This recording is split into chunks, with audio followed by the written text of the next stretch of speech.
Welcome to Costly Conversations. I'm excited because we have the one and only Katrina from AFT. She's with us today. And I suppose the question of the day is, why is it important for ladies who are attempting to get into the firearm space? Why is it important for them to have their own training courses? And what specifically do these training courses offer that perhaps the ladies aren't getting from co-ed courses? So I want to jump into that.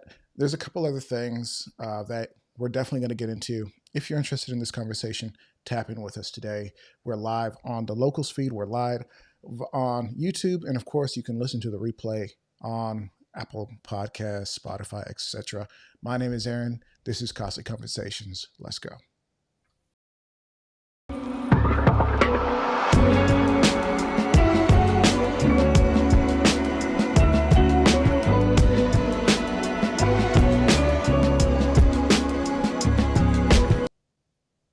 Hey, Katrina. Hey, Welcome to the show.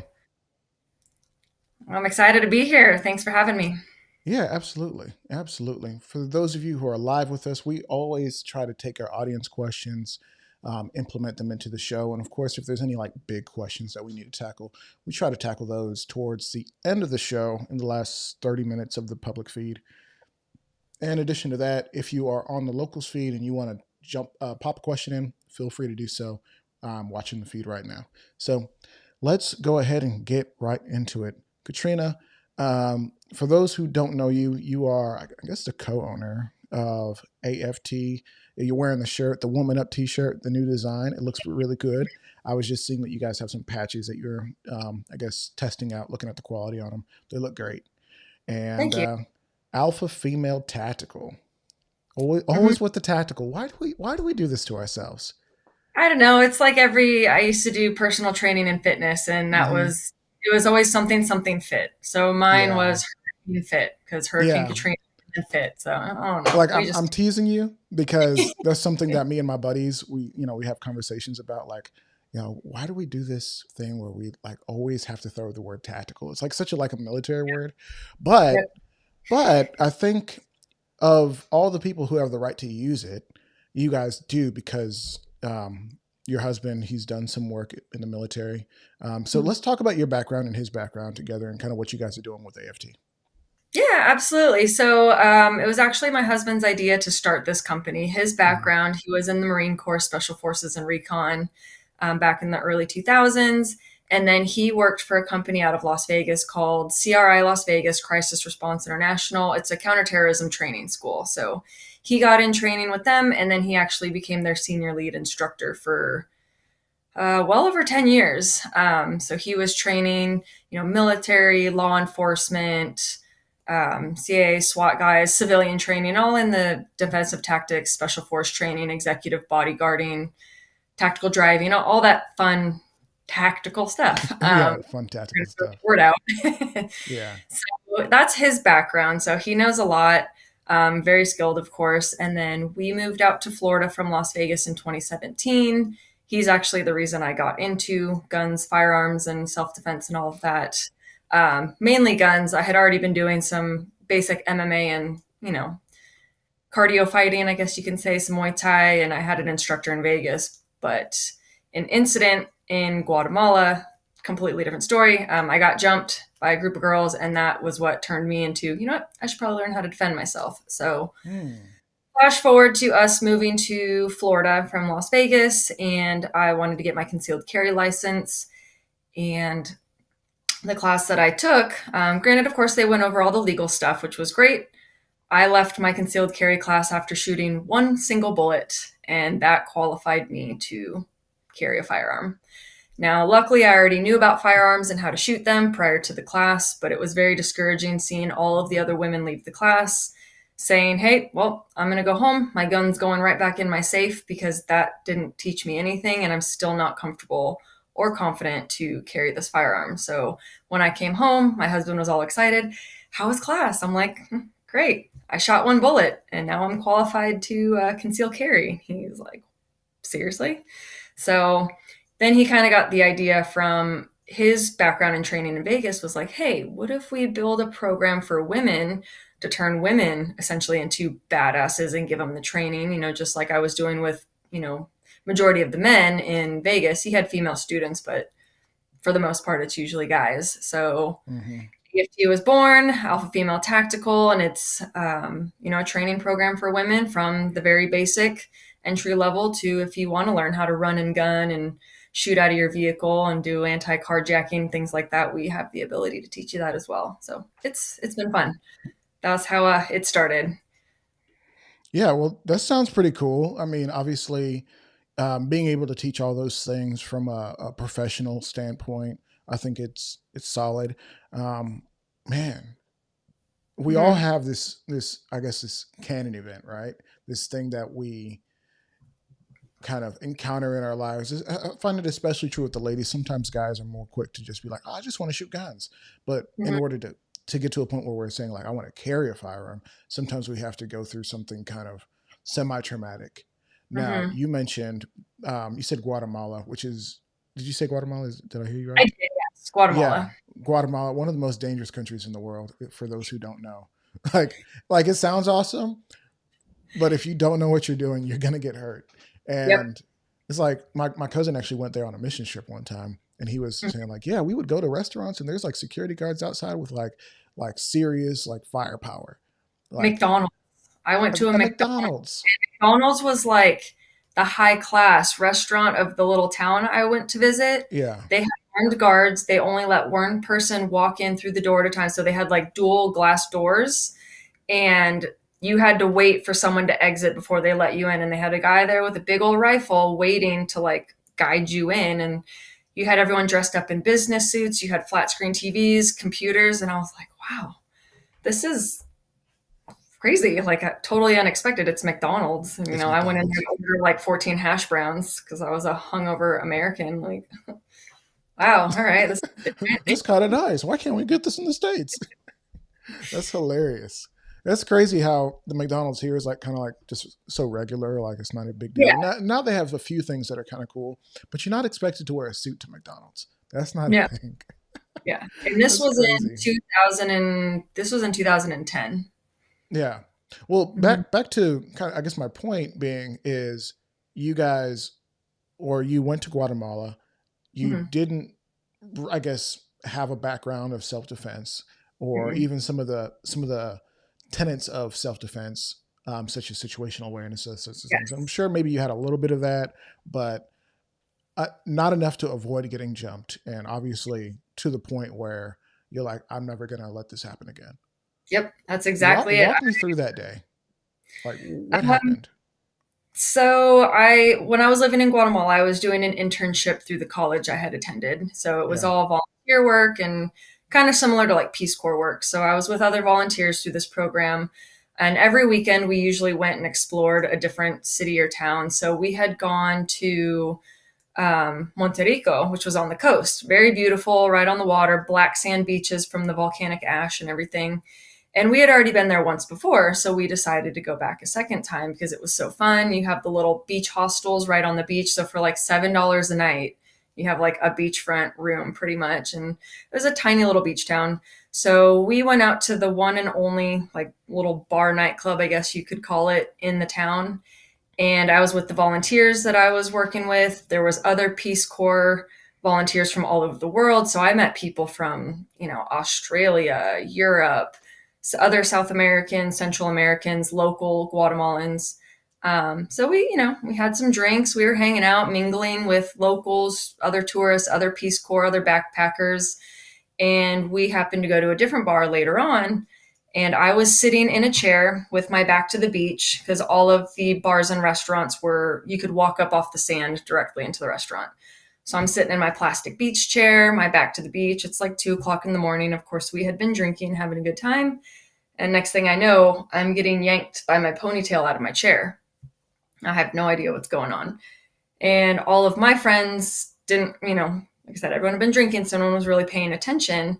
And so I just feel a bunch of hands grabbing on my hair and pulling my hair, and they weren't stopping. So I don't know, felt like a whole minute went by. It was probably a few seconds. And I just start screaming because I'm like, I don't know what's going on. I'm going to start screaming. I'm trying to hold my head. My head is literally between my legs. I'm in the sand. I'm Wow. unstable on my feet. I don't know how many people are attacking me. Now, they weren't punching me. They weren't trying to rob me of anything. It was just literally females like pulling my hair. Man, and that hurts. If you ever had like just yanks of hair, you can like hear the cartilage and your skin Oh my cracking. gosh. So I just start screaming, and actually, it was some local Guatemalan guys that came up off the beach because they heard me screaming, and they pulled these girls off of me. And then my volunteer friends kind of finally realized what was going on. My friend Kristen at the time said she full on took her beer bottle, cracked it on the table, and was like out of a movie, getting ready to like shank somebody with a glass bottle. Because what it was, earlier at a different nightclub bar that we were at, we were mingling with everybody. And apparently, we talked to some local people and they got jealous. So they came over to kind of attack our group because they thought these American women were here to steal their men or something. And I was the first person right there. So I was the first person for them to grab by my ponytail. And, then I'm kind of drunk and like, what the heck's going on? And I just remember waking up the next day, like hungover, my hair's coming out like I was a cancer patient. I'm like, man, like last night was crazy. And then, of course, everyone's like, why didn't you get the police involved? I'm like, because I was in Guatemala. I Yeah, probably would have that's gone crazy. something Yeah, like that. that's completely nutty. I'm wow. My girls, O- like, so it over wasn't good. over some boys. Over Yeah, over yeah, some guys. You yeah. talked We to the made wrong you talked to the wrong people guy, and all of a sudden, take them back to the States with us. So, but like I said, it was a group of girls. So that's one thing I hone in on with our classes is don't underestimate or, assume anything. It's not just men that could attack a female stereotypically. Like there's women out there that can also mhm. cause harm. Gotta be Yeah, prepared. no, it's kind of interesting when you just explore the idea and explore the concept of what self-defense is, the scenarios that I'll put it this way: a lot of firearms and self-defense stuff is kind of sometimes built based on like fear-based marketing, trauma type stuff, and that's really the realest and most effective way to kind of get the points across. Unfortunately, Yep. um, but you see a lot of like the videos and all the different things, and maybe statistically, a lot of guys are the aggressors, but just because somebody doesn't look like stereotypically the problem, it Hmm. doesn't mean you should let your guard down and Of allow course. yourself to kind of be put in a bad situation. Like I see, man, I see it all the time where it's like, oh man, like these very stereotypical situations are playing out, and it's like, well, as much as maybe you're running the numbers and running statistics, like okay, if you're um, walking out the grocery store and you see a weird looking guy, well, he might be the problem. But also, what about that girl who approached you in the Walmart? Yep. Because a lot of these criminals and these creeps are using, and some of them are run by women because they're just crazy like that, but they're Hmm. using tactics that will get your guard down, like Yes.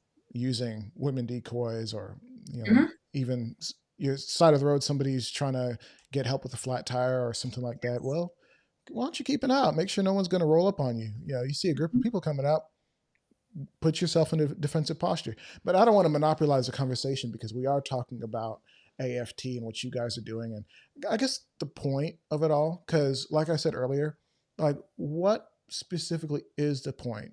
Obviously, you mentioned that you had a bad experience in one class, but were you seeing enough in all the classes in Florida that you're like, hey, man, you know what?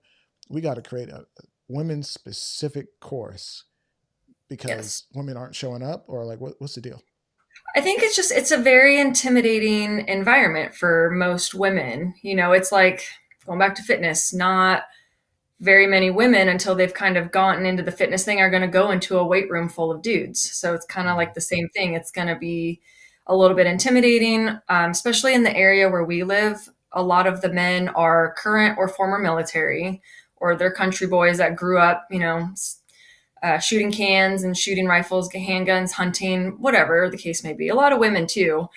But the point for us was to create a more comfortable learning environment so women are more adept and wanting to and willing to get that hands-on experience and start carrying or learning self-defense. Because even, I guess I didn't share my background earlier. Prior to all that, I'm in law enforcement now. And it's like the last 2.5 years being in law enforcement, things I see, it just really makes me realize how important it is for women to gain that knowledge and experience, whether it's random acts of violence or domestic violence, because I respond to domestic violence all the time. So we just, like I said, we want to create a comfortable learning environment. And I would say majority of our students usually end up confiding in us something that's happened, whether it was recent or a long time ago. Because sometimes even our classes trigger certain memories and things that happened, and it brings out different emotions. And that's the last thing you want, is to be in a class full of men shooting a gun for the first time when maybe you were the woman who had a gun pointed at her head at one point and threatened, you know? That actually makes a ton of sense to me, specifically because and I don't want to, I guess, take too much time sharing this story, but I taught cameraman Nate, who, if you've been following my work on Armed Atlas, he's the guy who runs cameras for me most of the time. So if you see him mess up, that's him. It's all him. I'm playing. Sometimes it's me not kind of like putting him in positions to win, but it's him. And he actually brought like 6 or 7 friends up from, where we're from, the city that we're from. And none of them had ever shot guns before. Maybe like one maybe had at one point. And now we have, I think at the range, 6 people decided to pull up and we're shooting guns. And one of the questions that I had to make sure I asked is because we have a diverse group of people. We have 2 girls, like 3 guys, all from different, kind of walks of life. And the question is like, does anyone here have any sort of firearms trauma, any robberies, anything that might kind of start manifesting itself once we start shooting guns? And everybody's like, no. I'm like, are you sure? Because, we want to make sure you're good. I don't want to force you to shoot guns if you're not ready. Or maybe I can walk you through a little bit slower. They're like, oh yeah, we're good. And then one of our guys, he, after shooting probably like 4 or 5 rounds, the last one, something in him like snapped, not like in a Right. violent way, but he kind of like, finally he hit the target. Like he was really struggling to hit the target at first. And then he finally hit the target and said, that one felt different. I felt it. And I was like, oh, good. That's good. Yeah. You're feeling it. Yeah. You hit the target. That's great. And he's like, no. Like I felt it. And then he went on to explain later on, like something inside me realized that I could kill somebody with this. And like, I was like, I mean, you could, but like, that's, this is a tool, and really there's a longer conversation outside of that, but there was something within him that's not quite as extreme as like, hey, a boyfriend or husband or even, a female partner, used a gun against me, or I was in a bad situation where there was a firearm present and now there's trauma related, but like even something within him wasn't ready to, I guess, have that responsibility. And, and I imagine that's something that might come up, maybe not as frequently in all classes, but things like that occur where you're having these conversations, you're having to walk people through. What are some of the conversations that you're having in your class that pretty much you start to realize like, hey, this is, we need to address this in class? Like as far as like feelings and emotions, Yeah, or feelings, emotions, firearms trauma, different things like that. Like like you said, yeah. So we that's something always that comes start up. the class, especially like our even our Krav Haga combat defense classes, The because we'll what? What'd you call that? Krav Haga. So kind of like Krav Maga, there's another style of training called Krav Haga. Okay. Started by the same guy who does the counterterrorism school in Las Vegas. Okay. So, but to stay on point, because I could talk about that too. Um, we always make that known in the beginning of all of our classes. So, we understand that you may have been through some trauma, because for the most part, every female has had some point in their life where she's been uncomfortable. Maybe not necessarily being abused, but a situation that wasn't okay. So we always make that known, and that it's okay. Like, hey, this is what we're doing. We understand some of you may have gone through some trauma, may have some history. If you need to take a break, you need to step to the side, you need to talk to us privately, please, by all means, that's why we're here. Because what we do today could bring out some of those previous memories and feelings.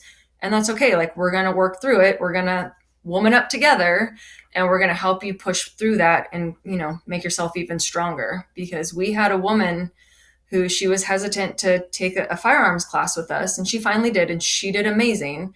But she was scared to be around guns because she watched her ex-husband point a gun at her head and then put it to his own head and kill himself right in front of her. Oh, So wow. you never know what someone's experienced and what could come of them, taking the class. So we always want to let them know, hey, we're here for you regardless. We want to help you work past it, because at the end of the day, your safety is important to you, your family, your children, the people who rely on you. So let's work together. And this is an environment where it is okay to, be uncomfortable and let us know what's going on. Or you don't have to tell us what's going on. If you want to talk about it, you can. If not, we understand. So, Yeah, no, that's awesome. I'm glad that you guys are able to slow down and offer that, because, like you said, it's a very unique situation, and there are people out there who think, "Oh, women's only classes, so you're discriminating against men," especially now with the public zeitgeist being kind of like so toxic in the male versus female relations, and it's kind of frustrating. Have you seen that, where like guys versus girls online is like a thing? yeah. Or, I mean, I deal with it because I literally have people comment on me that I'm trying to be a man and I will never be a man and I should just, give up. Wow. Ariel made that collaboration video, and that's what someone said of me in my sheriff's office uniform doing pull-ups. Someone basically said something along the lines of like, "Stop trying to be a man." Yeah, well, I mean, as far as I've known you, and we've interacted briefly. We've had one or two conversations, outside of this one. I've never got that vibe that you're trying to be a man. But hey, you know what? Maybe there's something I don't know. Yeah, Yeah. I'm That's the joking. other thing too. But Like, my husband always likes to ask people. He's like, "Okay, so if you're against your, women learning how to shoot guns or learning self-defense, so what about your mother? What about your wife? mm, What about your girlfriend? You don't want them to be protected. You don't want them to be able to fight back if you're not around. You don't want them to be in a comfortable learn environment when they're going through these things. Like, put mm, yourself in that position. If it was your mother, your grandmother, your sister, your daughter, wouldn't you want these things for them?" And a lot of mm. times it kind of nips that in the butt. Yeah, and I'm glad that you guys are able to really communicate that, because the funny thing about like being online, and I know your husband's not necessarily well, he might have an online presence that I don't know about, but it sounds like these conversations are happening in person, which is hugely important. A lot of what we do online, if you're on Instagram, Facebook, whatever you're on, like those conversations get so wild and so toxic, and it's hard to communicate like lovingly and full of grace and compassion and empathy, to the point where you're like you're not trying to be like awful. You're really just trying to tell people like, hey, listen, I'm trying to tell you, man, like we need to make sure that ladies are good. Like we got to Yeah. make sure that they're able to handle themselves. And if you're truly Mhm. against that, it makes me wonder if you're part of the problem. Like it makes me wonder. I don't know. I don't. Am I projecting? No, not No. at all. But that ends up being the mindset. If you're going to tell women that they need to rely on a man and they shouldn't have to learn how to defend themselves because they're never going to be strong enough or capable, like people, and then people will give a scenario. Someone did on Ariel and I's collab video, and it was like, if you meet that drunk guy in an alley, like he's going to kill you or rape you pretty much. And it was kind of like, why are you throwing that out there? Like, My goodness. I so, actually, once upon a time, and Twitter X is the worst. I would just want to throw that out there for everybody.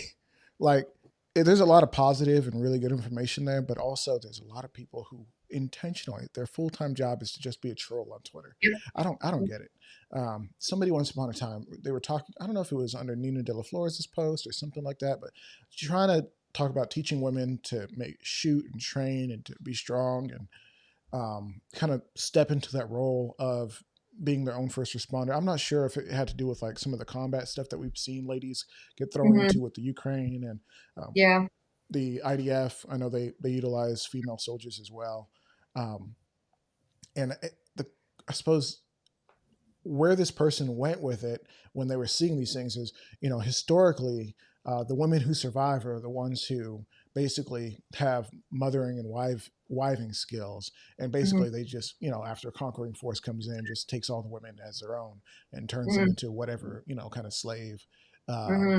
is there. And I'm just like, is this what you think about all day? Like, it's very telling. Is Yep. this part of your dream? Like, you hope one day that you're part of a conquering force, you can finally get yourself a wife because you've been celibate for 35 years and you're tired of it. Yeah. Like, come on, like, come on, Just bro. gonna drag her by her ponytail like in the old school Flintstone days. Oh Just my goodness, bro. Throw her into a kitchen somewhere, or worse, yeah. right? And like, it's telling. And I'm not here to bang on the guys, like, I believe that there's so many of us who really are encouraging the ladies to, Mm-hmm. step into their role as their first responder. Obviously, if you have your husband or your brother or somebody there who can kind of be that buffer, because there's a disparity of force often Mm-hmm. in men versus women combat type scenarios. Mm-hmm. Um, Maybe utilize that tool, but at the end of the day, the way American society works, and many societies around the world, you don't have a man with you 24/7. No, you don't. And even when you do, things can happen. So I recently and lately, I've been sharing the story with my husband, with our students and other people, because a lot of times women will, one of their excuses to not train is, I'm always with my husband and he always carries a gun. Okay, fair to an extent, but my husband and I went to the grocery store about 2, 3 months ago, and I kind of talked about it on my Instagram story after it happened. So we went to the grocery store together. We both carry. He went to one side of the store. I went to the other side of the store. So we were still there, but not right next to each other. In that just couple minutes that we were separated, I was walking back to the opposite side of the store to look for him. And when you're like walking down the aisle and you look down for that person and then you walk to the next one, look down. Well, I kept making eye contact with this guy every time I was walking past the next aisle, until finally I ended up in the bakery section. I could see my husband on the north side of the store in the dairy getting eggs. So I was like, cool, I'm going to go to the bakery. I want some cookies. Well, the guy I kept awkwardly making eye contact with down each aisle as I'm grabbing cookies, he suddenly just kind of appears and he gets really close to me and was just like, hey, what's up? And he was very close. Now, he didn't put his hands on me. I don't know if he had bad intentions or if he was just gonna hit on me, say hi, be weird. I don't really know. But it just goes to show, I was with my husband. We went to the store together. And in just those couple minutes, I already had an uncomfortable situation and a guy approached me very closely. So I was just like, hey, what's up? And I immediately walked away, went right back to my husband. And I told him, I was Wow. like, hey, that guy just kind of like, I don't know if he followed me or what, but he definitely made it a point to approach me, get in my personal space. And again, I don't know if he had bad intentions or not. Maybe not. Maybe he just wanted to say, hey, I don't know, can I have your number? Who knows? But it was still weird. And it was still a situation to prove, like, if you could be with your man or a man or whoever, things can still happen. Absolutely. Over on our private community page on locals, you guys can always watch for free there. You watch the extended show. And I'll actually provide the link for those who want to watch the very end of the show. I think we'll end up doing it over there, like a little segment at the end where we just were exclusively over there. Did Green Gunner D, my guy over there, he said, if I'm not around, I can count on my wife to handle business. And when I'm around, she has my six. I don't understand why a man wouldn't want their wife/girlfriend to be Mm-hmm. capable. I'm not sure either. I think there might be some insecurities there. Like, they feel like, if you know the world is so lopsided now with like gender role type stuff, that Yeah. we have ladies literally going 125%, where it's like, I go to work all day and I make half the money, and then I come home and I cook and I clean, and like, it's Mm-hmm. just like workhorse type stuff. And now, if they can defend themselves, like, what good are you? Yeah. That's a question. That's a question I do understand. If you're feeling insecure about how much you're contributing, that said, contribute more. That shouldn't be the only thing you're good for. And figure that out maybe between you guys as a couple. Like, Hmm. what's going to work for you? Why do you have to specifically fill a certain, so society, gender stereotype, whatever? Like, do what works for you guys as a couple, because I can still Yeah. rely on my husband for certain things that I can't or don't want to do as a woman, but I still want to be able to kick some ass and defend myself and be like, hey, honey, can you go change the oil in my car? Yeah, it's funny. I was just talking about that today. There's this meme going around where um, girls, when they're around their guy, um, they literally will walk around kind of like a little bit dainty, like, oh, he's got everything. But it's like one of those things. Like, how true is that? How true is that for the girls who are true self defenders? I think you're always going to have a bit of an instinct, but maybe you can relax a little bit more knowing that it's not just you. Um, Yeah. so one of the, I guess let's hop into some of these questions because I'm really wanted to just dive right in here. Um, so one thing that I noticed this, and you talked about this at some point, um, is there's more than one way to teach. There's more than one way to skin a cat.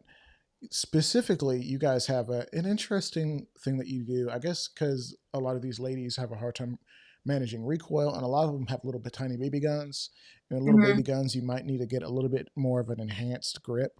And there's an old school style of grip where you can put your finger over the trigger guard, and it doesn't look as cool. Like, it's not as sexy. Let's just be real.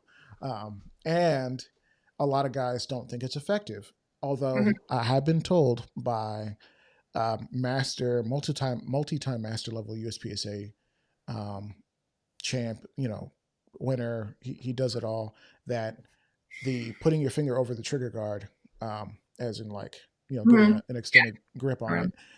It is effective if you have a little tiny baby gun and you're having a hard time with the recoil.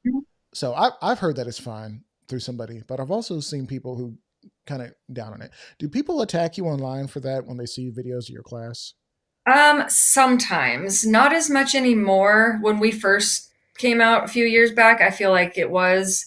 And we actually had a student go to another shooting range and was shooting like that. And one of the instructors there was like, what the hell are you doing? Like, that's not, you're not supposed to do that. And so she's like, okay, so then just let me ask, why are there little grooves on the front of the trigger guard for, on the front there? And he was like, it's because you put the trigger guard up against the corner of the wall when you need to shoot. I was like, What? Okay. what? So, he just kind of pulled something, I think, out of his butt last minute in regards to her question. So, The good old booty pool. yeah. But even with that, like at the end of the day, it's shooter preference, and we're going to watch and see how you perform one way or another, what works best for Mm-hmm. you. We don't say, oh, it's going to work better for you. You should put your finger over the trigger guard because you're a female and you have, probably naturally weaker grip and forearm strength, which is usually true. But I've it seen works that. for a lot of our students, but it doesn't Yeah. always work for a lot of our students. So this is an option. It's Yeah. not the way, it's a way. Oh Try yeah. it, see if you like it. Because sometimes I'll have a student try the finger over the trigger guard, but they don't lock it in, and then that finger is just floating around and not serving its purpose. Mm-hmm.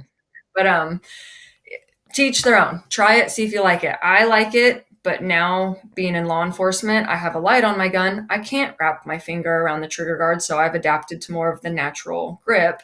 But prior, I always had my finger on the trigger guard and I was more accurate and I had more stability with my gun in my hands for me. Worked for me and it works for a lot of our Right. students. And I think But I, people should recognize that part where it's like for you, it worked for you. You have Mhm, some sort of data or evidence to kind of mhm, prove to yourself that this is going to be effective. Because there's a lot of things. I did a mini review. Anybody who's on locals will kind of have seen that, where I was looking at the Holosun EPS optic versus the mhm. SCS solar powered version versus the enclosed.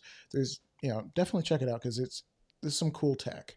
Yeah. And I was talking about how a lot of people are kind of uncomfortable with the concept of the solar powered. It's like it's got an internal battery. You can't take it out. Solar powered, um, Hmm. recharging. Like it's some new tech. Hmm. And a lot of guys in the gun world, they don't like new tech. They're barely Hmm. getting used to red dots. Yep. And I said, well, Aaron Cowan from Sage Dynamics, the king of red dot reviewers, like people go to him to watch his videos. He likes it. So, Hmm. but even still, if you don't like it, you shouldn't get it, even if he Yeah. likes it. Like Yeah. even if I mean, I was going to say if God himself says, if God himself says to do that, then you should probably grip the gun how he says to do it. But on the other side, like if Jerry Michalek, world champion pistol shooter, if he says to grip a gun a certain way, he's probably got an idea of what he's talking about. But Mhm. ultimately, how you shoot the gun best is how you shoot the gun. I recommend people set up a video camera, put it Mhm. on, and slow it down so you can see like how the gun is working in Yep. your hands to kind of get a great idea of if you what you're doing for yourself is actually working. So Mhm. just a Yeah, I've thought. seen people How with their do you have you done that yet? done I'm what? sorry. Go ahead and say what you're going to say. And I was gonna say, I mean, you'll see it all over social media with people's videos. I see people with their thumbs completely hitchhike and up, Mm-hmm. above the slide, and it works just fine. Whereas some people do that and they have less control, and you have the people who have their thumbs straight. But at the end of the day, people end up kind of finding their own groove with their own hand placement and what they work on, and it works for them. I've seen Yeah. people shoot and hit a bullseye every time, and they're sticking their hips forward and leaning back versus kind of getting into your weapon and having a more solid Mm-hmm. stance. But they hit the bullseye every time. Like I Absolutely. don't suggest Absolutely. it, but it works. Right. I mean, I'm telling you, you're absolutely right, even on that. Because every once in a while, I let my posture, my shooting posture, kind of like get kind of bad, where I'm like, okay, my shoulder blades are back, and I look kind of cool, but I'm not. I'm Hmm. like in reality, it's a bad shooting stance, Hmm. according to physics, right? And those are some of my best. Sometimes I'm like, man, the gun stayed super flat. I was hitting the target. I was doing my thing, but in other times, depending on the distance, depending on different things, it can kind of switch and switch. So get out there and train as much Yeah, as you can, and try exactly. to get some feedback. Go to multiple training courses. Hmm. Go down to Florida and visit. Um, hey, sorry, Hi. and go train with Katrina, because I think obviously you're going to be well served with like a broader span of influence and a broader span of education. It's just So learn from everybody. Take what you like, take what you don't like. And we always even encourage our students go train with other places, go train with other instructors. You mhm, can never have too much training and knowledge. yeah. And then keep what you like, you toss out what maybe you don't like, and you're going to learn a little bit from everybody. So let's talk about this. What inspired you to become a cop? Because that's kind of a weird career for a girl, especially considering like your height. Yeah. How tall are you? 5'6". Okay, so you're not like a midget. No, Can we still use that I'm word? Is that I'm you're not a little 125 person? pounds. So, Okay, but you're also super light. Obviously, you got a kind of a muscular build for somebody who's small. When I say muscular, you've got strength. I can see that you have strength. I wouldn't try to pick a fight with you, even though I think I could win. Um, what inspired you to get into a profession where you're going to see conflict and you may just see combat? In fact, you've seen some combat recently. What made you say, I want to do this for real? honestly, it was a combination of things. So prior to law enforcement, I was doing personal training and fitness. Thanks to COVID, that kind of killed the fitness industry. And my job at the time, I lost, a huge percentage of my income, and it was just kind of hard to stay on my feet with that. So I was thinking, okay, I need a job with stability. And honestly, I've always had law enforcement as an idea on the back burner, just never pursued it. Even as a kid growing up, for whatever reason, my family was always like, "Oh, Katrina's probably going to be a cop. Like she likes to be tough and do that kind of stuff." And I don't know, I never did. I never pursued it. But then, um, not only did I need a job with stability, of course, but I was like, you know what? I love helping people. I like being a part of the community. Personal training does that. I'm helping people on a different level. But being in law enforcement, I also have the opportunity to be involved in the community and help people in a different way, and be a positive influence in the community as well as help people with their problems. And I think some people will argue that there shouldn't be women in law enforcement. Totally different conversation I'm not going to get into, but I disagree. So I was like, I think I could bring something to the table that's different, in the law enforcement world out here. And I love it. And I get to serve on the beach unit. So my personal training came in handy because then I was asked to join the beach marine unit because I had to get lifeguard and EMT certified. So I'm also responsible for water rescues, which means my physical fitness is extremely important in my role. Yeah, I think it's interesting, and I know you said you weren't going to get into it, but reality is a lot of women, if you're going to get into a fist fight, squaring up with a guy, if he has any amount of training, size, pound for pound, Hmm. guys are if we're betting Las Vegas style, the my money's Oh, on the guy. My money's on the guy. I'll just say that. I don't disagree. I will never disagree with that. Absolutely. Like, again, I'm 625 pounds, and I go up against a dude that's 300 pounds, 6'4".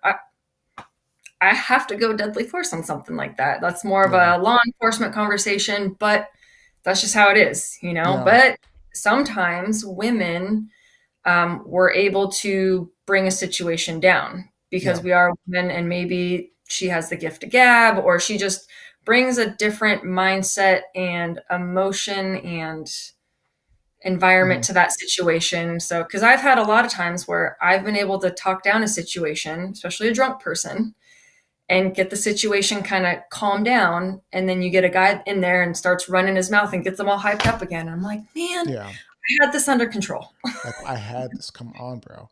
No, I completely understand what you're trying to get at, especially when you consider, like, man, I'll put it this way: the guy who um, I went and got my security certifications through, he said a woman on your team is worth her weight in gold, and for exactly the same reasons you mentioned. If you're working and you're running into certain situations where there's somebody on a premises that's not supposed to be there, perhaps, or even in a very like social situation. Say you're at an event and some kind of a strange guy's there. Perhaps just depending on the situation, depending on your risk, the lady can make the first approach Hmm. and really just kind of send this person packing. Project a certain amount of sweetness or a certain amount Hmm. of like you said, the gift of gab, and really just not escalate things. Versus a guy, I'm 5'11" and Hmm. maybe a half. I don't care. I just say I'm 5'11", but Hmm. people, I would say 6 foot with shoes on, right? Um, the issue is, and I have a pretty broad shoulder build. I'm a black dude. So if I walk up to somebody and maybe they're a little bit nervous anyways, I Hmm. don't know that unless I'm literally smiling and laughing on my way over there, that they will feel any sort of level of comfort. Hmm. Um, in the same way that once the blue lights come on behind your car, you have a little bit of a panic attack. I wonder if you still get that. But like for me, there's certain situations where if a girl approached me, I'd be like, "Oh, okay, I'm not worried." Versus Yeah. a guy, it's like, "Oh, this guy, what's he all about?" I'm sizing him up like Yep. automatically. Yep. That's something that we do, is automatically size each other up. So I understand there's a need, especially in domestic situations where it's like, hey, you Hmm. get the girl, go over there, guy, go over there, get the Hmm. information. The guy, maybe your male coworker, he's in mission mode, and then Hmm. you see something that your intuition or your senses are picking things up that he's just missing. I Yep. could definitely see a point to having ladies on the force, and I'm never going to say they shouldn't, although I have seen situations where there's Oh, three chicks slightly out of shape, unfortunately, or yeah. trying to fight one guy. Yeah, I saw It's that like, one. oh no. And truthfully, we have videos of three guys fighting one guy and still losing. So it's not Hmm. like let's be real. Yeah. Let's be real. It can happen to either one, but it just looks extra bad when it's a chick. You know what I mean? Completely agree. Totally. I don't disagree with that at all. All right. I've monologued enough. I apologize making it about me when it's definitely I think it's a good conversation, but I do want to give you a little bit more time to talk. So, this is a good question. I wanted to talk about concealed carry as a more petite person. We've talked Mhm. about it before. You have a harder time concealing in the state of Florida when larger guns or even like regular sized guns or whatever. What's your experience been like? I don't want to talk for you. What's your experience been like Yeah, concealed I carrying? mean, honestly, I love to share my experiences with that on social media. So for anyone who's been following me, will see, and I even make jokes about it. And people make jokes about me, which just I don't know gives me more fuel to make funny videos.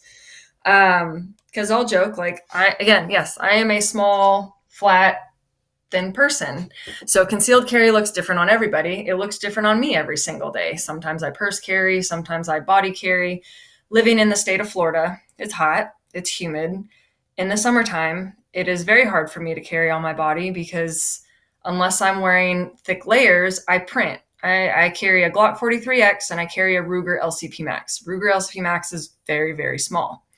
And even then, I have a hard time in certain outfits without, printing. I print in almost everything I wear, especially in the summertime. So I'm a huge advocate to just share my experiences and say, hey, you got to do what works best for you. And like, I even make a joke. I'm okay with it. I'm a flat-chested female, so that makes it harder for me. A lot of times women who have more of a chest can conceal carry better because their chest sticks out and their gun can sit in their midsection and be kind of covered up by the shirt, puckering out. I can't. I put my gun anywhere on my chest and it literally sticks out more than my personal chest. So, just kind of makes things obvious. But yeah. Like I'm laughing with you, I promise. Oh no, it's fine. I'm happy to be open about it because I know there's still a percentage of women out there that can directly relate to my struggle. Well, So, I mean, there absolutely is. There absolutely is, and I don't think we should discount those people or make them feel like they have to go to the dark web to find answers, right? Like, it's absolutely there. One of my buddies, I always joke, my guy, he had a very restrictive diet, so he couldn't really just eat just anything he wanted to. mhm. And so he ended up kind of having what I would call the chest of a 10-year-old boy. And you're laughing like you've heard this one before. No, but No, it's and I'm like, man, like he got a Glock 19, got an RMR, got a light laser combo, got an appendix holster. He was so excited. He yeah, put it on and was just like, boom. He looked like he was he looked like he had a tumor. I'm like, man, like you good down there? Like you happy to like what's going on? And like he was like, man, yeah, I don't know. You just spent $100 on a holster. And hmm reality is, like, he had to switch to 4 o'clock carry, which, I love appendix carry. I think it's great.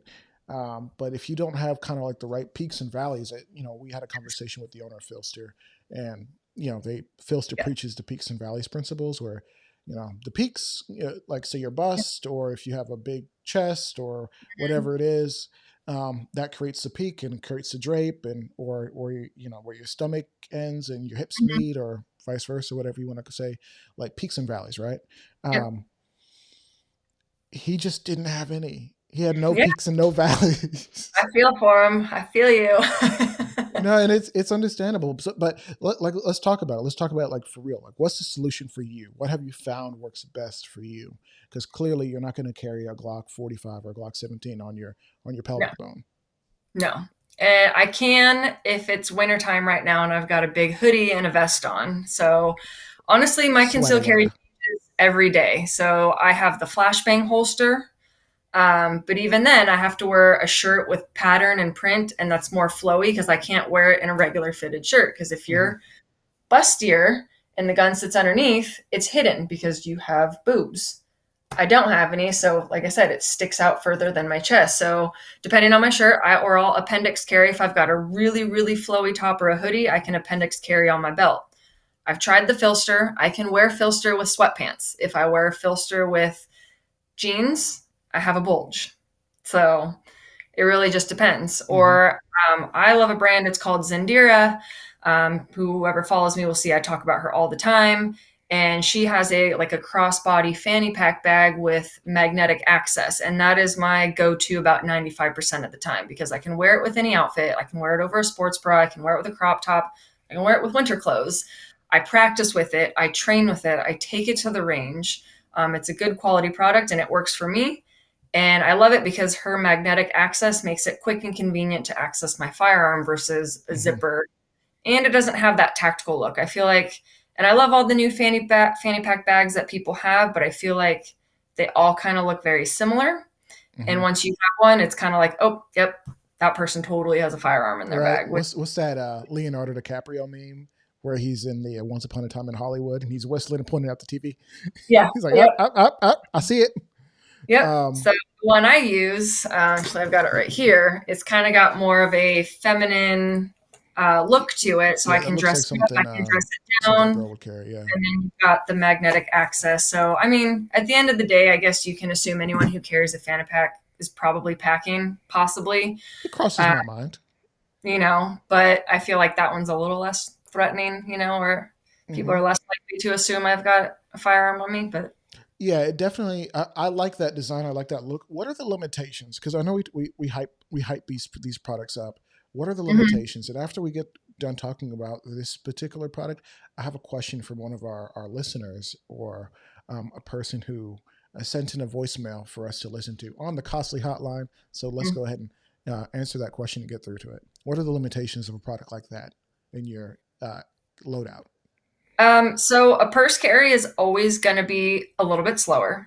I mean, Mm, it's, however, you could still get hung up on your shirt when you're doing an appendix carry. It's all going to have its pros and its cons. With purse carry, of course, you have the argument of taking your purse off, setting it down, and now you just exposed your bag to be stolen, or someone trying to grab it and using that as a form of, attacking you, grabbing your bag. Um, and theft that, people always say, don't carry in a purse, it's going to get stolen. Now the bad guy has your gun. Fair point. Don't be irresponsible. That all comes down to situational awareness.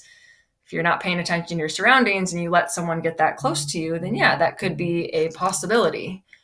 Um, you could get hung up possibly if you don't train with it and you struggle to get your mm-hmm. gun out. But same thing with a clothing carry or a body carry. You could get hung up if you got multiple layers on. So you just have to train with however you carry. If you don't train, you're not going to be prepared. You got to build that muscle memory. Yeah.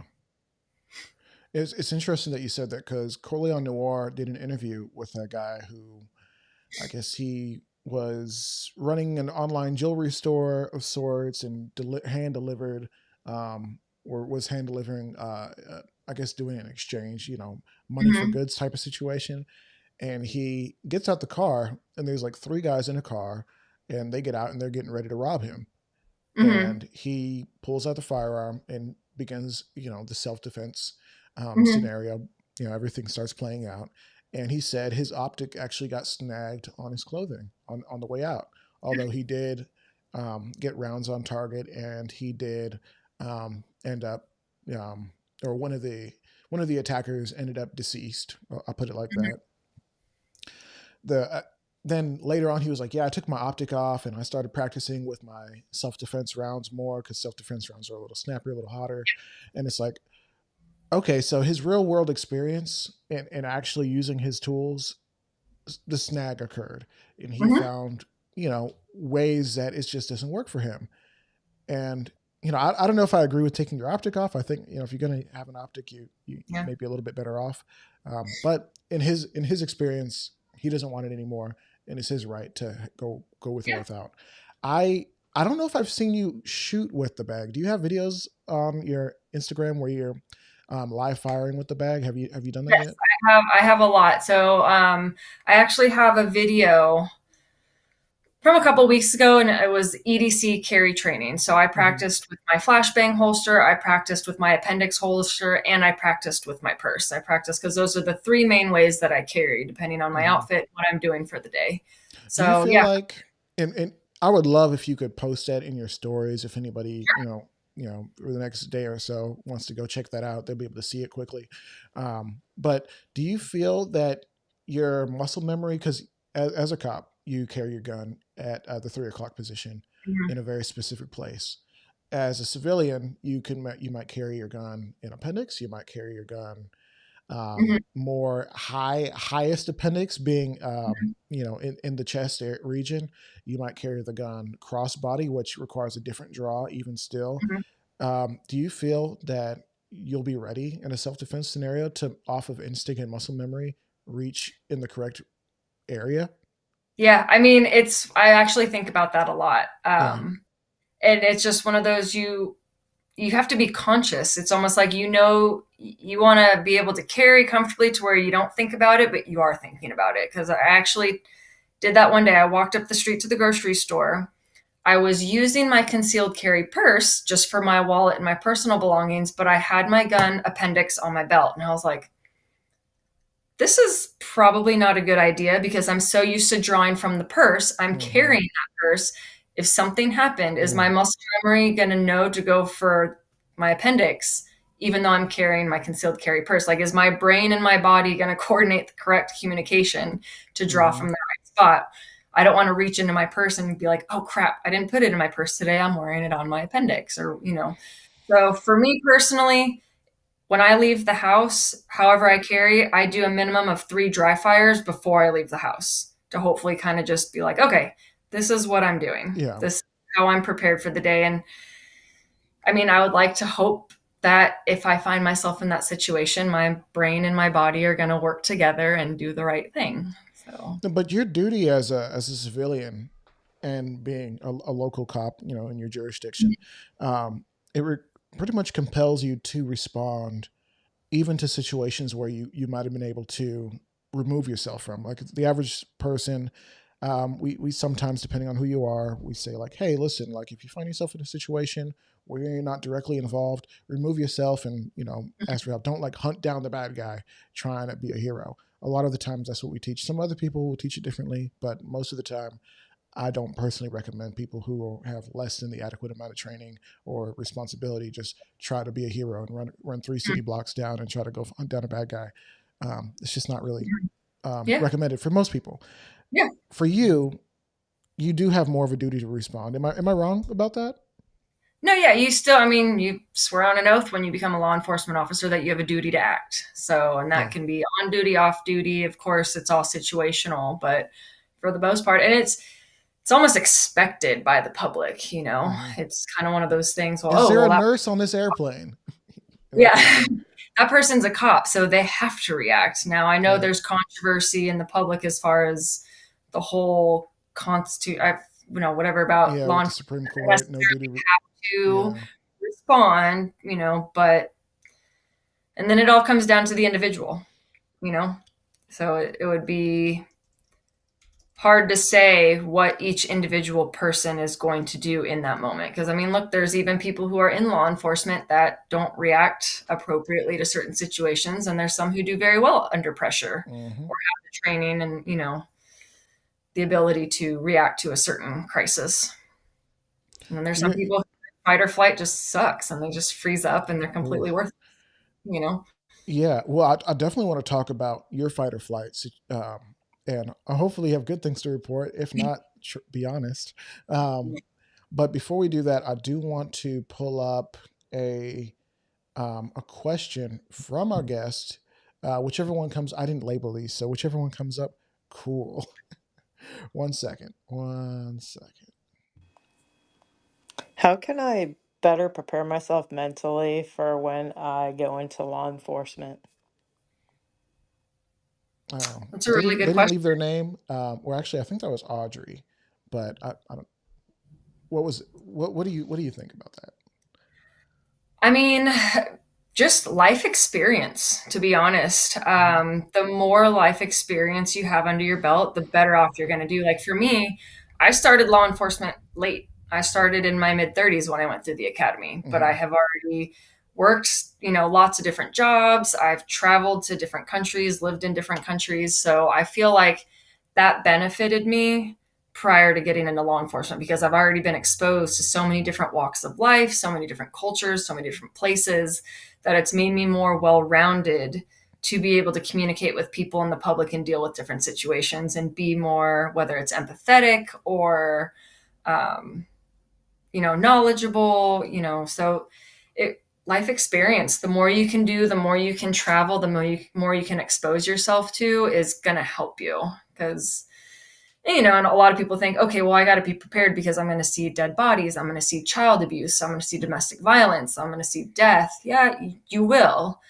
And I can't tell you, what's the best way to prepare because until you see it, you don't know really how your mind and your body are going to react. Like I had never seen a dead body in real life until getting into law enforcement. And there's some people, they see that first dead body and they immediately are like, yep, nope, this isn't for me. And it's respectable. Like at least you know what works for you, what doesn't. For me, I saw my first dead body and it looked like a wax figurine out of a wax museum. and it was a suicide gunshot to the temple with a revolver. So not to get gory, one eyeball's over here and there's brains on the ceiling, and I was kind of like, that almost looks like a Halloween prop, but that's how I internally took it. That's how you dealt with it.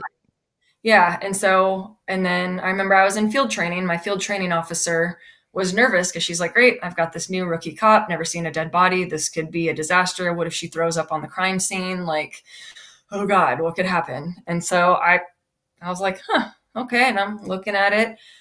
We did took pictures. We're waiting for the medical examiner. I went back and sat in the car. I was hungry and I ate my mushy oatmeal that I packed for breakfast. And she's like, are you really eating oatmeal right now? Like, you can eat, you have an appetite? And I was like, yeah. I came home, told my husband I saw my first dead body, and I went to sleep, and, I didn't have any problems. So I don't know, but that's speaking for me. Everyone reacts to things differently. Now, I might have a case that's completely different, maybe like a dead child or something that I personally haven't seen yet. And it could, bring more emotion out of me and affect me differently. Yeah. So. I mean, everybody, has to either cope or will respond to things differently. And you kind of hope that in that moment you'll respond appropriately. Kind of going back to the conversation we were having about concealed carry and things like that, and kind of almost pivoting a little bit into your Instagram career as a gun bunny or something. I'm just kidding. As an Instagram model of sorts, we all are. Like, this is the reality of the situation, is if you take pictures of yourself and put them online, you're an Instagram model now. Congratulations. Yep. So here's a question from a mutual friend, and I think let's hope it plays the way I hope it does. Let me know if it doesn't sound right. Hey Katrina, it's Ariel from A Concealed Life. I know you and I get very frustrated with influencer concealment trickery in games, essentially making the product seem much better at concealing than reality.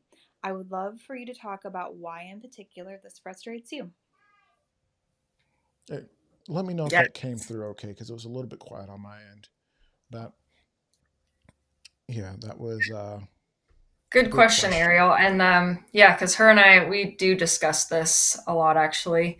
When we see different 2A influencers, female influencers, post concealed carry options that work for them, but sometimes they're super unrealistic. Like I made a video, I think about a year ago, kind of joking on that, because I saw one and she had a little crop top on with her belly showing and some jeans.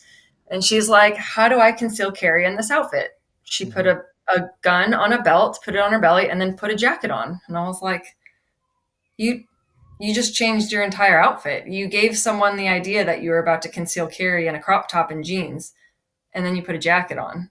Like, that kind of, to me, that defeated the purpose of what I thought what I was going to see. So Ariel said trickery. So sometimes it is. And I think, so when I do my videos, I'll put my arms up, I move around, I jump, I move my hips. I want to be as realistic as I can for what I might be doing that day. Now, if I'm just going to be sitting in a chair all day, yeah, my shirt can maybe be a little bit short, but I always like to test it. If I lift my arms up and it exposes any part of my holster or my gun, now I'm about to lie to people on Instagram being like, this is how I conceal carry, but I can't reach for something at the top shelf in the grocery store, or I can't, do certain movements without showing it. And it's not, it's no longer concealed. So I find it frustrating. A lot of it is good content, but a lot of it is just marketing their page and a product and not being 100% truthful with what they actually do.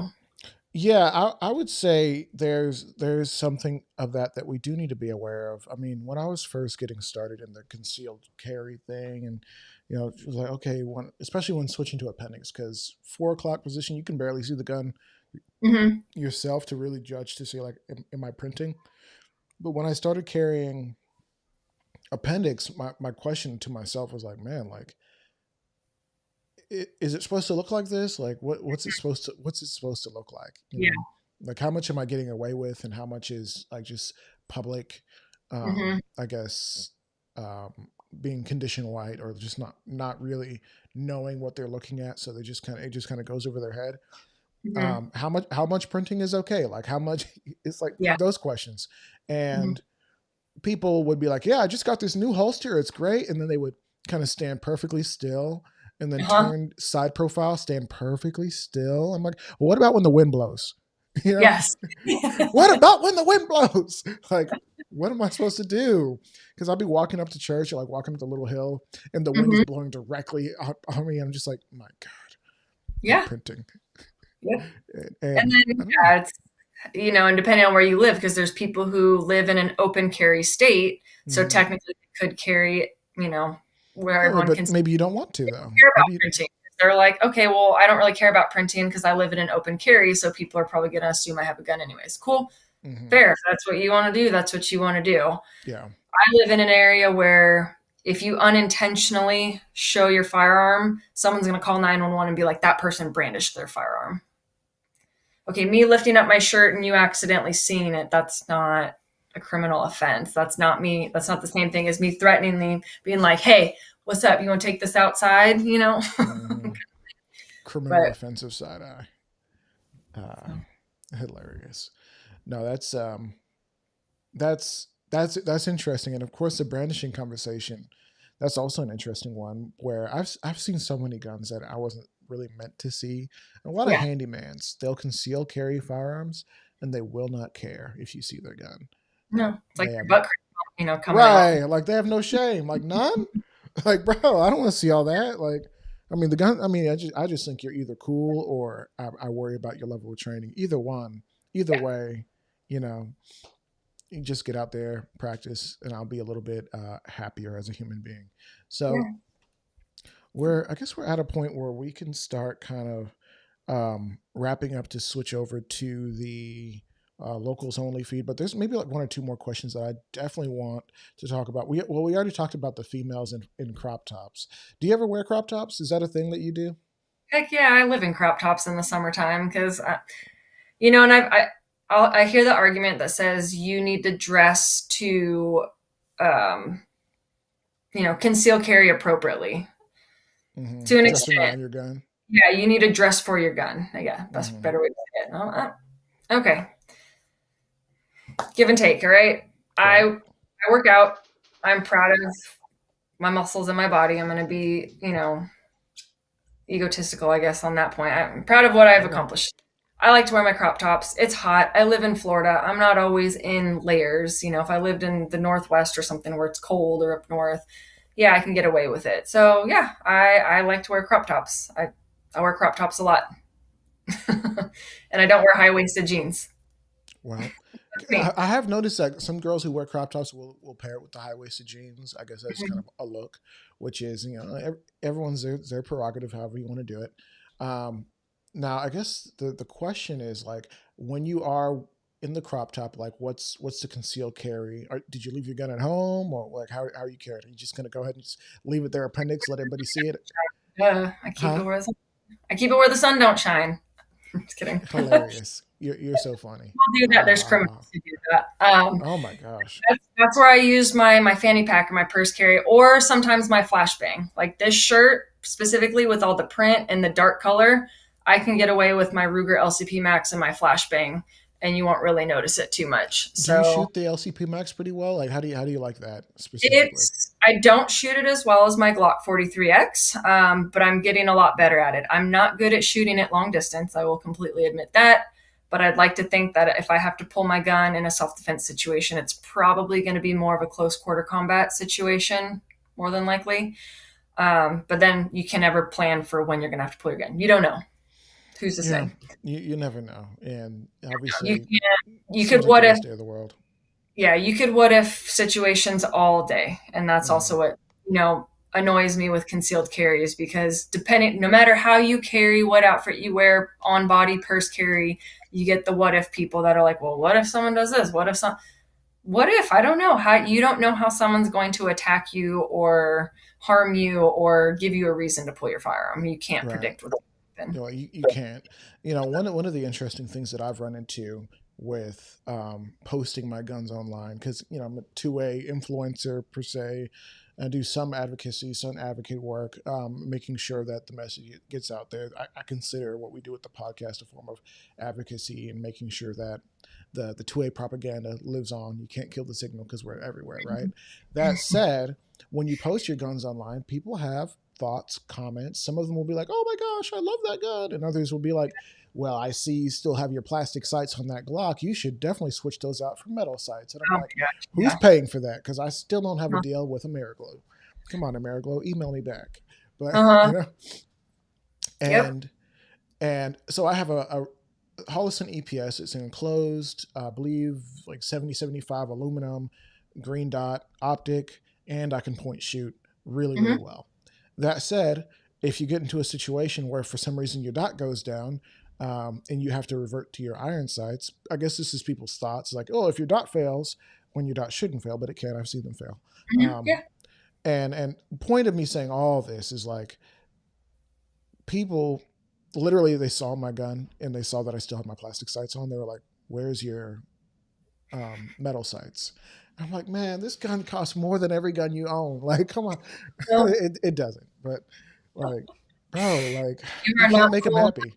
Yeah, you're not too cool enough in the 2A community. You don't have all the high end stuff. And then, Right. well, Like, I got that's to going to get lead metal to the sights. argument of training versus accessories. There's so many people with all these high end accessories, but they're not very good at using their firearms. So, you know. Yeah. No, you're absolutely correct. In fact, I see certain people with brand new guns like every other day, Mm-hmm. and You I didn't see hardly ever training. see them. I hardly ever see them shoot, and when I do see them shoot, they never show their targets. And Nope. I'm not trying to dog anybody.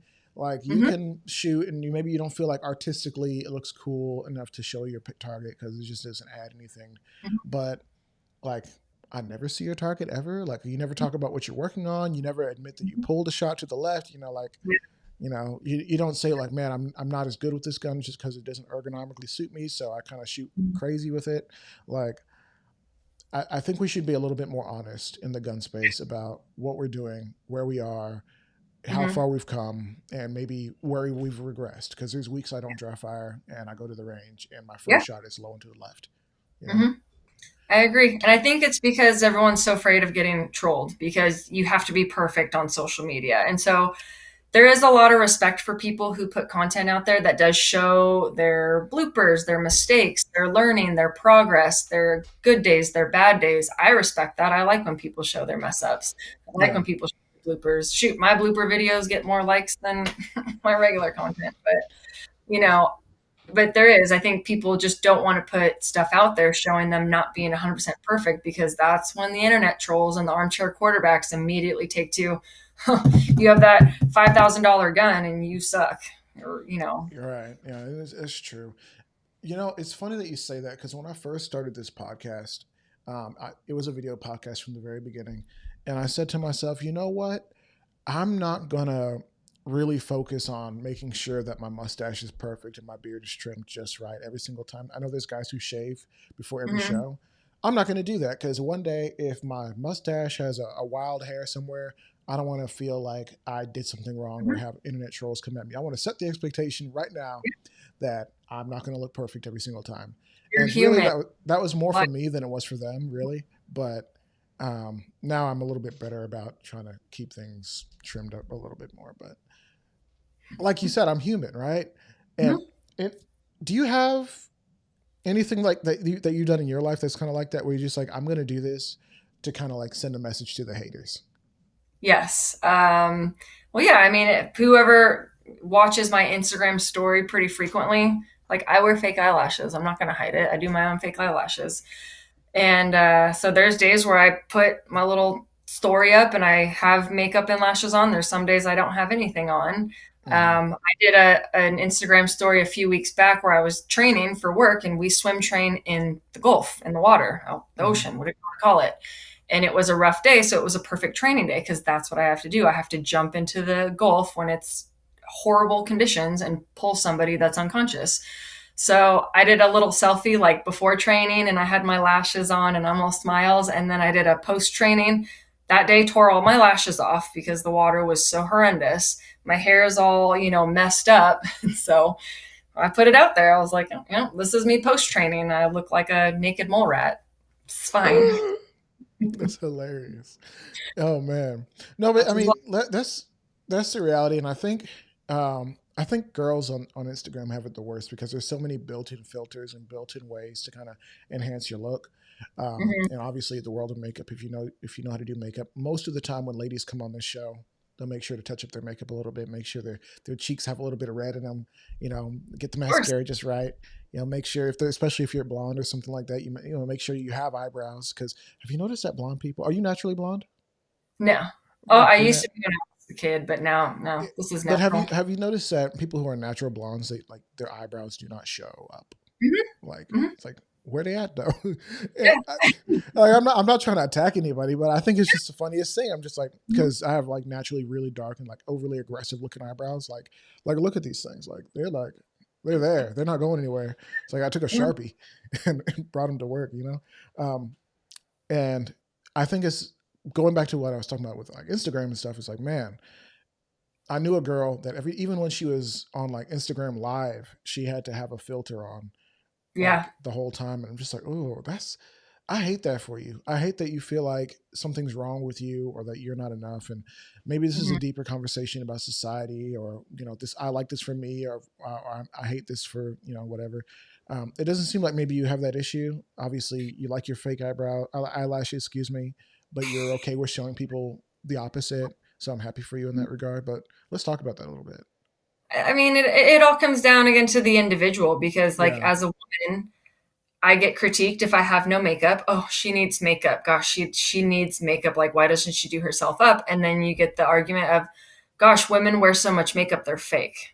Hmm. Okay, what do you want? Do you want me to have no makeup or do you want me to have makeup? Like, at the end of the day, do it for you. And, Hmm. there's going to be haters. You can never please everybody. So if you're Right. happy with it, if that's how you want to look, if that's what you want to do with your face, do it. It's not bothering me. It doesn't affect my life any different whether you want to put on a lot of makeup or no makeup. If you want to judge me for wearing makeup or no makeup, that's on you. Okay, whatever. Hmm. It hurt my feelings. Like people say worse things to me. I'm a cop. Good. Well, speaking of being a cop, the last topic that we got to talk about before we transition to the private stream is you guys had an incident last time I talked. I guess maybe we talked about it a month ago, Yeah. and you had an And incident on the mhm. job, and there was a shooting that you were at. The way you explain it, you were like loosely involved in. But let's talk about it. What happened? Take us through that day. What can you share? So it was my very first officer involved shooting situation. I was just about to get off work. It was 11 o'clock. I got off at midnight. I was heading to the car wash and texted my husband, hey, honey, I'm going to be off in about 45 minutes. I'll see you soon. No more than about 30 seconds later, we got a call on the radio from dispatch about shots fired at one of our huge, like, golf course community, kind of touristy, local, just big, rich communities. They've got restaurants, they've got shops. And then it's a big golf course community with houses and condos and all sorts of cool stuff. So long story short, there was a 21-year-old kid down here for his brother's bachelor party. And for whatever reason, don't really know his motive, but he started shooting into occupied vehicles driving in and out of the community. So he had been at the bars and restaurants partying with his bachelor party group and then left. And for whatever reason, just decided to start shooting his gun into vehicles as they were passing by on the street. So I think he shot into a total of like 5 vehicles, injured 3, and one person did end up passing away. So we get these, 911 calls through dispatch saying, oh, all these shootings. And I'm thinking to myself, this area does fireworks almost every night. So I almost kind of shrugged it off at first, like, it's fireworks. Every time we have fireworks, people always mistake it for gunshot calls. But then as more 911 calls kept coming out, being like, oh, he's shooting into cars, he shot someone in the back or whatever the notes were. I'm like, oh, okay, we've got a real shooting on our hands. And um, I will admit I live in an area we don't have a lot of crime like that. We're not a big city. So it's not like Chicago, New York, places where shooting happens like every 5 seconds. Um, so we responded. I was fourth on scene and the call was coming out from like the roundabout. When you enter this community, it's a roundabout with the guard gate and security. I wasn't at that roundabout, but once we pulled up, you could hear, pop, pop, pop, pop in the distance. So we drove a little bit further and I got out of my truck again. I think I was the fourth vehicle on scene. So I got out of my truck. My rifle is in the back seat. So got my rifle, took cover behind my truck, and we were all taking cover behind our vehicle. And it was the sergeant on shift who actually saw the suspect shooting, took fire with his rifle, and got the suspect down, got him in the arm. So I heard him say, "Hey, I got him. I think he's down." So we broke cover from our vehicles and we all kind of came up to the suspect at gunpoint, and he was face down in the grass. And we cuffed him up. I bandaged his wounds. We had paramedics come and get him. So for me, again, that was my first officer involved shooting. I didn't have to pull the trigger. I didn't even see the suspect until he was down from my cover, because the sergeant also said he's going towards the wood line. So I looked to the left to the wood line. He was actually coming from a different wood line. So yeah, the adrenaline dump was real on that one. So whether you're in first responder, career, civilian, get some stress training in, because when it's real life and you hear gunfire in real life right in front of you, that's a whole different level of adrenaline dump that you've never experienced. And I'm speaking for me because that was my first shooting incident in this job and in real life. Yeah. Wow. That's, thank you for sharing. I know that's, personal, and I don't know how comfortable you are sharing that, but thank you for doing that. That said, like, what was going through your mind as you were, driving up? I know you said you're like, oh, this is for real, but like, were you like, man, like, I really hope we can make it through? Or were you pretty confident that since everybody's going at the same time, we'll all be good? Or like, what were you thinking?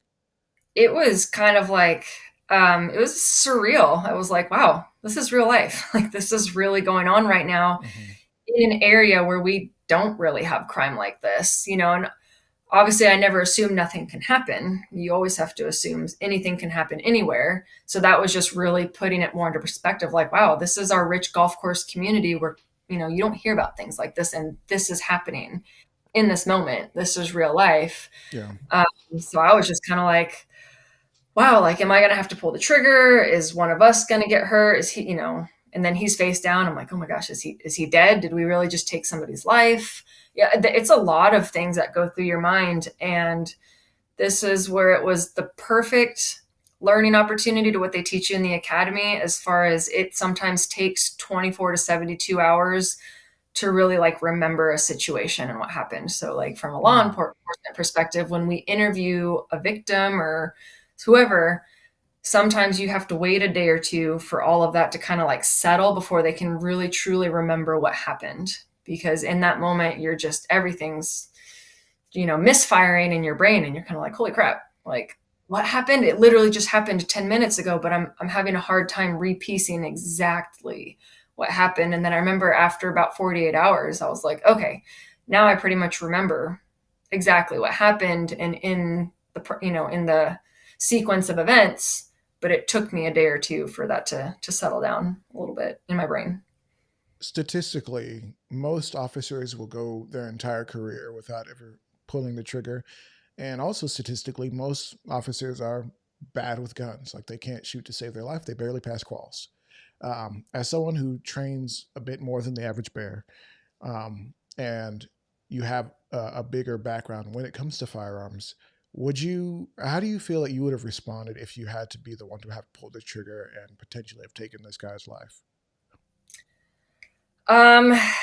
It's hard to say. It's, until you're in that moment, you want to say you would respond a certain way, but you really don't know until you're put in that position. So I'd like to think that I would be okay with the fact that I pulled the trigger because of what he did.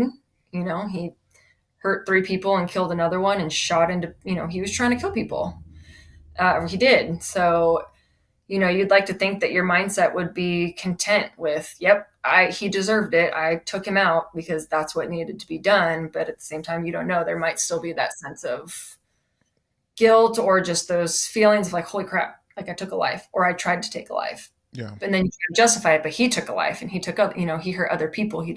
It's a lot. It really is a lot. And that's where I think like it would be a whole nother topic where a lot of that mental health and trauma with military, first responders, all of that comes into play, you know. Yeah, and I'll most certainly ask you about mental health right before we finish, because I actually just got a text message from the one and only Nina de la Flores, hero of the Republic, She was great. Queen of Gungram.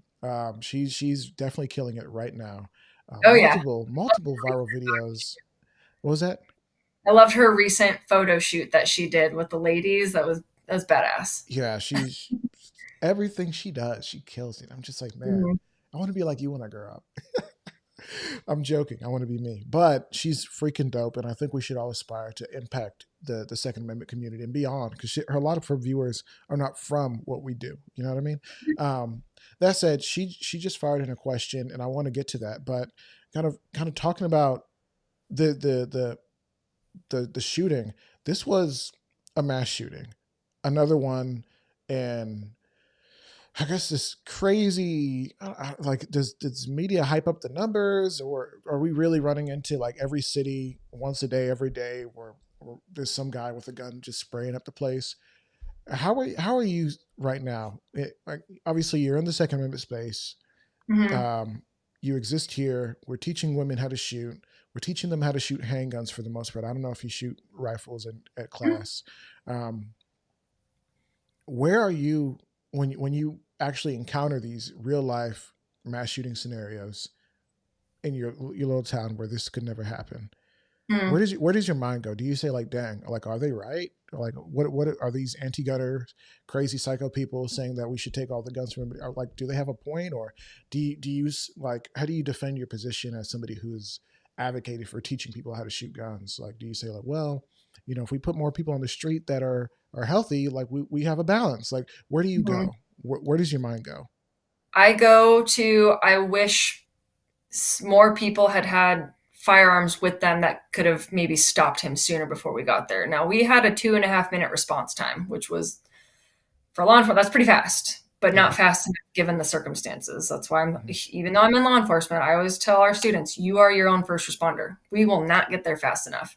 You can pull the trigger so many times in a couple of seconds before law enforcement, shows up. So my mind always kind of goes to, well, in any shooting situation where either the suspect got away or didn't get taken down until law enforcement got there, of what if we had more people in that situation that were armed that maybe could have stopped him? Like, I think about, I forget his name, but it was the mall shooting in the food court, and that one, I think he was like Dickens, only 21 or 22 years old, and he stopped that shooter Elijah from like Dickens. 3 yards. Yeah, So, 40-yard shot. it's kind of like, great.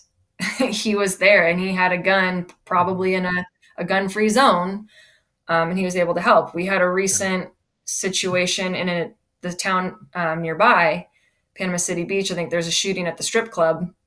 You're not allowed to legally have guns in a strip club. It's a bar.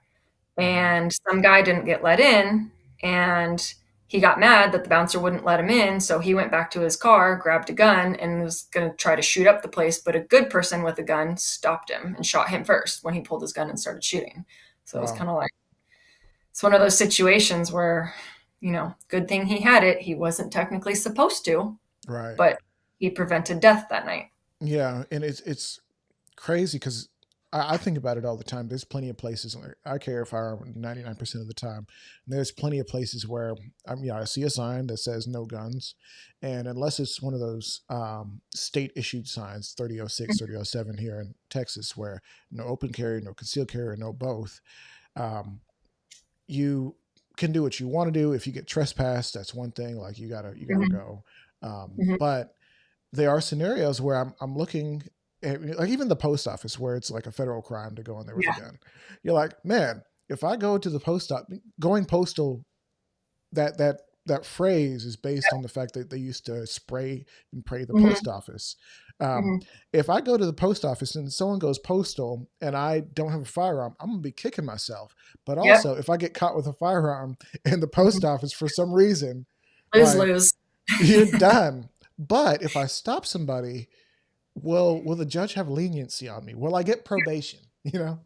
Depends what state you're in, probably, Yeah, well, I'm in Texas, so maybe. But also, sometimes you get somebody who's kind of liberal, or an old geezer who's like, "Yeah, we gotta, teach these guys you can't just bring guns everywhere." Like, people's mindsets are so strange. Mm-hmm. But I don't know. It's just, these are the questions that I ask myself as somebody who advocates for Second Amendment, who advocates for concealed carry. And I have just so many questions for my own self. Last question before we switch over, we're literally about to do it right now, is Nina De La Flores sent this question in. She said, how does she handle her students who show signs of being mentally unwell, or maybe even intending to inflict self-harm? Do you run into that? How do you deal with it? Luckily, I'll admit, in the 3 years now we've been a company, we haven't really experienced that. Now, I know Nina's had probably hundreds of thousands of students, so she's been doing this a lot longer than we have. Not saying that we haven't had students that don't have those issues. We haven't had any that I've seen yet to directly like cause a problem in class or make someone feel unsafe. But those are signs. Luckily, my husband's really good at, seeing this. He grew up in Oakland, California. He's been around a lot of not so great people. Like, he's a really, really good judge of character. And so he always can call people out, and I would give someone the benefit of the doubt. He'll be like, nope, that's not a good person. And then I learned my lesson. So I've learned over time. But for the most part, with stuff like that, usually, and our classes are typically pretty small, you have the ability to pull that person aside and maybe do one-on-one. So he might pull them aside, or I might pull them aside, or even just have a conversation like, hey, are you okay? Is this something you want to be doing today? A lot of times they start showing signs prior to things getting out of hand. So we haven't really experienced that yet. I don't know if I'm assuming maybe she has. That's why she's asking the question. Which is definitely, I appreciate that question, because it's kind of like a heads up, like, hey, yeah, you might run into this situation with a student. Yeah. And I know I think that's a great question. There's a high statistic for shooting ranges that people go there to commit suicide. So, I mean, you just never know. Like, knock on wood. Yeah. We have not experienced that, Yeah. Somebody who was on the show a few months ago, or maybe a year ago at this point, he had literally been teaching a student in a like one-on-one course, and somebody a few stalls down had killed themselves. In addition to that, the shooting range here, that we had one for years, indoor range, and then that one got shut down just because it happened like twice. I'm sure there was other issues, but I guess it got to a point where they just didn't want to deal with that anymore. That's a big deal. Oh yeah, life is precious, and I hate to see people throw it away. That said, so guys, we're actually at the point, hour 32 minutes. Normally we just kind of keep it hour 30. We're going to switch over to locals. We're going to end the show here. For those who are still watching, can we go ahead and just let people know where they can find you, where they can sign up for a course, how they can follow your journey and the things that you're doing? Yeah, so we do have our website, alphafemaletactical.com. It's going through some it's available, but it's going through some construction as we are currently adding a booking process, because we offer monthly scheduled classes, and you can book by appointments for privates. We do one-on-one classes. We do couples classes for 2, small group for 3. We offer pistol courses, shotgun courses. We're launching our new class in January called FAFO, kind of like the fuck around, find out, if you want to say, but it's actually going to be fists and firearms operations. So it's going to be a 4-hour combo course. You get 2 hours of the Krav Haga hand-to-hand combat and defense. So defense against chokes, grabs, things like that. And then 2 hours of basic pistol training. So that's for all of our course information, but follow us on Facebook, Alpha Female Tactical, and on Instagram, where you can see more video content, kind of my daily life, but more of what goes on the range and with our little home and what we do. Awesome. So guys, thank you so much for watching, listening, and if you are still watching, let me pull up this link here, and that little QR code at the bottom right hand side of, is it left, right? My right, your left, side of the screen is that actually takes you to my Firearms content. One day I'll have the courage to switch it to take you to the locals feed. For now, you can actually go ahead. There's links in the description of this video, links in the comment section, links everywhere that'll take you over to our members page or community page. And there, I post like exclusive content that may or may not ever see the light of YouTube. So if you like what I do, if you like Firearms content, if you like the podcast content, there's actually an interview that we did that hasn't aired yet, but it's there. Go find it. And there's a bunch of other content that we make sure that we allow you to watch for free. If you want to participate more fully, $5 a month gets you the full membership, but all the content there for the most part is available to watch for free. We're going to continue this conversation over there on Locals. So definitely go ahead and check us out. And thank you to Katrina for coming on and sharing what she's done, sharing what she's doing. I think she's really cool. I hope you did too. And if for some reason you think she's awful, let her know. Just kidding. Yeah. Be kind. Can't hurt my feelings. All right. Yeah, go drop a comment on one of her videos and feed it up the algorithm. All right. Until next time, keep it costly.